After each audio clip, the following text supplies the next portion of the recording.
Finding affordable housing in the Boston area is difficult for many people, but especially for families with children. It's hardly surprising when demand's growing faster than supply, but a new study from the Metropolitan Area Planning Council adds one more factor: a supply of family-sized units occupied by other kinds of households. To explain are the Council's Director of Data Services, Tim Reardon, and the socioeconomic analyst, Sarah Philbrick. Thank you both for being with us. Thank you. I want to start with Sarah, because before we get into the numbers and the houses, one of the things you mentioned in this report is the dire straits for families with children. So how bad is it? It's pretty bad. In the report, we only talk about the affordability piece, really, of finding housing. We know that nearly half of households with children are cost burdened, meaning they spend more than 30% of their income on housing. And nearly 1 in 10 households with children are overcrowded, meaning they have more than 2 people per bedroom. So that's already sort of a bad situation, but we also know that households with children have a harder time finding housing. They're discriminated against when they're looking for a place to rent, and places are so expensive to buy, even if there is something on the market. So this is just a piece of why it's difficult. And of course, there could be racial discrimination, but there's also, I guess, one of the most common denominators for landlords. Oh no, I don't want kids here, except they can't say it in so many words. They can't say it, but that doesn't mean it doesn't happen. So what about the way to remedy it? Because the first thing you think of, okay, let's have more housing units with at least 3 bedrooms, and it seems that we do have a lot of that already. Yeah, you hear that if you go to neighborhood meetings about new housing developments. There's a lot of conversation about the size of the units that are being built, the number of bedrooms. People talk about some of the issues that were brought up in that Boston Foundation report that came out last month about the declining number of school-age kids in Boston. And so it's a big concern of folks, and often the response is, well, we should have more 3-bedroom units. Well, we think that's true, but we also have to understand how to use the units we have more effectively. So when we actually asked the question, who's living in the 3-bedroom units that we have right now? And we found that only 39% of those units were occupied by a family with a child under the age of 18. We looked at an area that was 13 cities and towns, Boston and adjacent municipalities, basically from Malden south to Quincy and out to Newton. And so what we found was almost 3 out of 5 of those units was occupied by either a group of adults living together, or 2 people, 2 adults, or in many cases just a person living alone. And that's particularly true for owner-occupied households, which were particularly likely to have smaller and older occupants living in them, or rather smaller households headed by older occupants living in them. And overall, we found that almost a quarter of these family-sized units are actually occupied by over 55 empty nester households with only 1 or 2 people. So one thing I imagine about empty nesters is that even if they wanted to move, yes, they could sell the house, it maybe recover a lot of money from that, but going out and buying something else or even renting something else, that's probably not easy to do. That's what we hear. And so it's been interesting to look at what other options are available. That's some of the solutions that we're proposing from this. It's not just enough to build more 3-bedroom units. We need to build places or free up places where older adults could move into if they want to downsize, because a lot of people feel like they can't stay in their communities if they do want to downsize. So what about the other kind of occupants you mentioned, the older adults, the housemate situation? I mean, a lot of people just happen to live that way now. They get married later, they start having kids later, but why is that so bad for families with kids?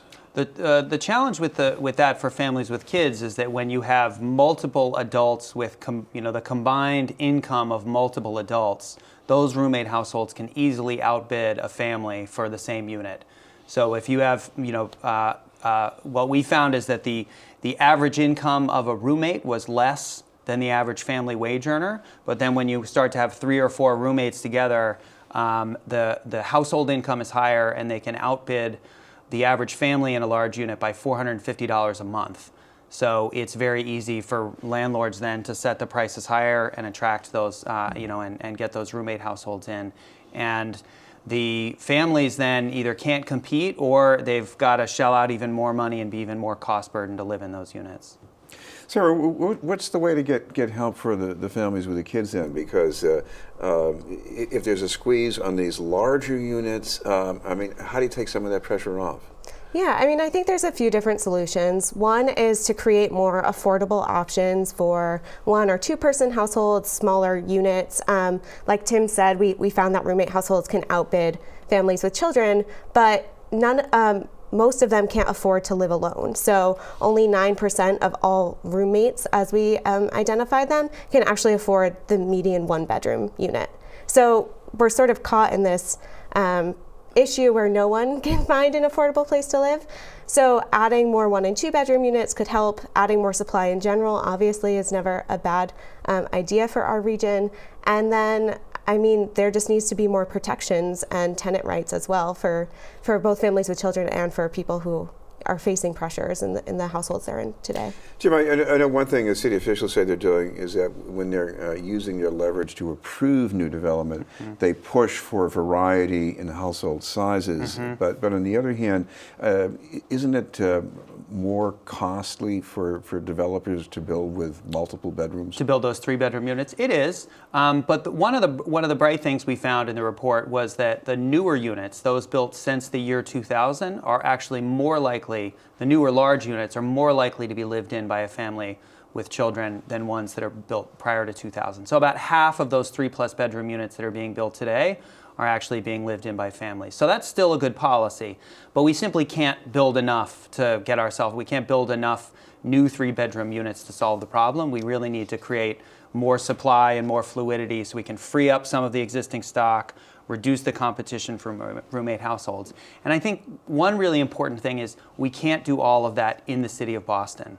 Right? The Boston is working very hard to produce a big diversity of housing, but unless all of the other communities around are also doing it, the regional housing crisis is going to continue. And unfortunately, what we see in many cases is neighbors and sometimes municipal officials opposing new housing development, establishing moratoria or referenda to block developments that have already been approved. And all of what that does is slow down the production of housing and put more pressure on the units that exist, and quite frankly make it that much harder for families in the region to find a place that they can afford.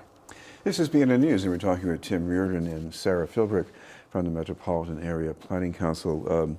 Sarah, what about the mindset of a developer? Because when I see ads for new housing, I always see these pictures of young people about 30 years old. They're professionals. They walk with dogs. I mean, they're nice people, but at the same time, they don't seem to be chasing the kids market, the developers. That seems to be true from the advertisements, although I don't think they're chasing a lot of the average 30-something either, because I can afford to live in those units and no one I know can afford to live in those units. So I think that the market is set up in such a way that developers are there to make money, and so unless we have other protections for tenants and we have other municipal policies that make housing more affordable, the market is not going to solve the housing crisis by itself. Jim, what about the metropolitan view of this? Because I know here in Boston, there's a lot of receptivity to all kinds of new housing, but if you look in the suburbs, when you bring up families with children, they might say, they might be nice people, it's nice you're building it near a T-stop, but we don't need any more kids in our school system. We're overcrowded. Please go somewhere else. Well, not only is that an immoral, in my opinion, perspective on our role as communities in educating the next generation, but it's also just simply not borne out by the data. Work that we did a couple years ago demonstrated that there's simply no correlation between the number of housing units that are permitted or the type of housing units the type of housing that's permitted and growth in the school-age population or enrollment in the district. Some towns around the city of Boston saw enormous increases in their housing stock and no change in enrollment, or they might have even seen declines. Other places see very little new growth, and yet their school enrollment is growing by nearly double digits. That's because most of the opportunities for families to move in are going to be in the existing stock. And so you actually see, as there's turnover, that's when families are moving in. So preventing new housing, we know, is not necessarily a successful strategy for achieving that objective, even if it were an admirable one. So I think there's really, those communities also need to think about the people who are there and what they need, because as seniors age, they're going to need different kinds of housing. And there's a great potential to either become a retirement community or even lose the sense of community if seniors can find no place to downsize in their own community. The turnover and the change in community character will be even greater. Sarah, when you wrote this report, it's clear that maybe you're most urgently concerned about those families with children. But what should people running a company in this region around Boston be thinking when they look at a report like this? Because they're going to be thinking, how do I get people to move here or stay here? What should they take away from this report? I mean, I think the takeaway is that we can't keep growing as a region unless we also decide to solve this housing crisis. And that might not be what a company is primarily thinking, but they can apply some pressure on municipalities and on the public interest to say, my workers won't move here if they can't bring their families, if they can't afford a place to live, if they have to live with 4 roommates. So we did some research this past summer with the Metro Mayor's Housing Coalition about this issue, and we're able to figure out that if we wanted the region to continue to grow in terms of jobs economically, that we'd have to build at least 185,000 housing units, or at least free up 185,000 housing units, whether they're new units or not, to between 2015 and 2030, which is a big task. Right. Well, thank you. For one more thing, Tim, if people want to see this in full, you've got it on the website, I believe.